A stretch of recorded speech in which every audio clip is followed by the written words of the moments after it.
بسم اللہ الرحمن الرحیم۔ السلام علیکم۔ کہتے ہیں کہ ایک چڑیا لمبی اڑان کے بعد اپنے گھونسلے میں پہنچی تو چڑیا کے بچے نے ماں سے سوال کیا کہ ماں، یہ آسمان کتنا بڑا ہے؟ تو اس چڑیا نے اپنے پروں کے نیچے اپنے بچوں کو لیا اور انہیں کہا کہ بیٹا، آپ آرام سے سو جاؤ، چاہے یہ آسمان جتنا مرضی بڑا ہو لیکن میرے پروں سے بڑا نہیں ہو سکتا۔ تو یقیناً ماں باپ کے سائے سے بڑا کوئی سایہ نہیں۔ تو میں اللہ تعالیٰ سے دعا کرتا ہوں کہ اللہ تعالیٰ تمام والدین کو صحت تندرستی عطا کرے اور ان کی زندگی میں برکت دے اور ہمیں اپنے ماں باپ کا فرمان بردار بنائے۔ ایک باپ نے اپنے بیٹے کو نصیحت کی کہ بیٹا، تم دھیان سے چلنا۔ تو پتہ ہے بیٹے نے کیا جواب دیا؟ بیٹے نے کہا، بابا کہ آپ بھی دھیان سے چلنا کیونکہ میں آپ کے نقشے قدم پہ چلتا ہوں۔ تو یقیناً اگر آپ لوگ برے کاموں سے باز رہیں گے تو آپ کی اولاد بھی برے کاموں سے باز رہے گی کیونکہ وہ آپ کے نقشے قدم پہ چلتی ہے۔ اکثر یہ بات نوٹ کی گئی ہے کہ ہمیں دوسروں کی سازشوں کو بے نقاب کرنے کی بہت جلدی ہوتی ہے، لیکن کبھی آپ نے اس بات پہ غور کیا ہے کہ وہ سازشیں جو ہم ایک دوسرے کے پیچھے کرتے ہیں، اگر وہ بے نقاب ہو گئی تو ہمارا کیا بنے گا؟ دوستو، اس دنیا میں مخلص ہو کر زندگی گزارو، ایک دوسرے سے مخلص ہو کر ملو۔ میری ایک بات کو ہمیشہ یاد رکھنا، تم لوگ اگر دو چہرے لے کر اس دنیا میں جیو گے تو ہمیشہ تنہا ہی رہ جاؤ گے۔ وہ کسی نے کیا خوب کہا تھا کہ زندگی گزارنے کے دو اصول بنا لو، چپ رہنا اور معاف کر دینا، کیونکہ چپ رہنے سے بڑا کوئی جواب نہیں ہوتا اور معاف کر دینے سے بڑا کوئی انتقام نہیں ہوتا۔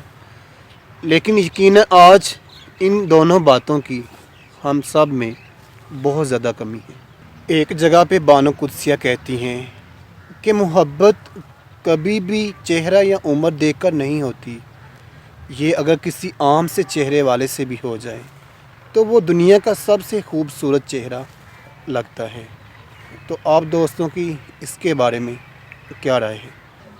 یاد رکھیے گا کہ چہرے کی خوبصورتی عارضی ہوتی ہے اور یہ وقتی طور پر آنکھوں کو تسکین دیتی ہے، لیکن ظاہری خوبصورت رویے جو ہماری زندگی میں مثبت کردار ادا کرتے ہیں، تو اپنے ساتھ ساتھ اپنے رویوں کو بھی ضرور پالش کیا کریں، کیونکہ جس دن ہمارے رویے صحیح ہوں گے تو دنیا کے سارے کام ٹھیک ہو جائیں گے۔ ایک جگہ پہ بانو قدسیہ کہتی ہیں کہ مڈل کلاس لڑکیوں کو بدنامی کا بڑا ڈر ہوتا ہے، اس لیے وہ عشق نہیں کرتی بلکہ شوہر ڈھونڈتی ہیں، اور جب انہیں ان کا شوہر مل جاتا ہے تو اللہ کا لاکھ لاکھ شکر ادا کرتی ہیں۔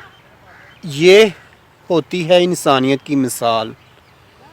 جاپان میں ریلوے اسٹیشن والوں نے یہ فیصلہ کیا کہ ہم اس ٹرین کو بند کر دیں گے، لیکن جب انہوں نے دیکھا کہ ایک بچی اسکول جانے کے لیے اس ٹرین کا روزانہ استعمال کرتی ہے تو انہوں نے اپنے فیصلے کو بدل دیا اور دوبارہ فیصلہ کیا کہ جب تک یہ بچی اپنی گریجویشن کمپلیٹ نہیں کر لیتی تب تک ہم اس ٹرین کو بند نہیں کریں گے۔ زندگی میں جب آپ کو ٹھوکر لگتی ہے تو شروع میں آپ کے اندر بہت زیادہ نفرت ہوتی ہے، انتقام کی آگ بھڑک رہی ہوتی ہے، لیکن جوں آپ اکیلے سفر کرنا شروع کر دیتے ہو تو آہستہ آہستہ وہ نفرت ختم ہو جاتی ہے۔ تو زندگی میں ایک ایسا موڑ آ جاتا ہے کہ جب آپ کو نہ تو کسی سے محبت رہتی ہے اور نہ ہی نفرت۔ کوئی کیا کر رہا ہے، کہاں جا رہا ہے، کیسا ہے، کیوں ہے، کسی کے ساتھ آپ کو کوئی لگاؤ نہیں رہتا۔ دوسری محبت انسان کو اکثر اس شخص سے ہو جاتی ہے جس شخص سے وہ اپنی پہلی محبت کا رونا روتا ہے۔ حضرت واصف علی واصف زندگی کا اصول بتاتے ہوئے کہتے ہیں کہ اگر تم خوشحال زندگی گزارنا چاہتے ہو تو دوسروں کا سکون برباد نہ کرو۔ تو یقیناً آج ہماری 90% پریشانیاں اسی وجہ سے ہیں کہ ہم دوسروں کو خوش نہیں دیکھ سکتے، اور اگر کوئی خوش ہو تو ہم ان سے حسد کرتے ہیں، جلتے ہیں ان سے اور خود پریشان ہو جاتے ہیں۔ جس دن ہم نے ان تمام افعال کو دور کر دیا تو انشاءاللہ ہماری زندگی بھی پرسکون ہو جائے گی۔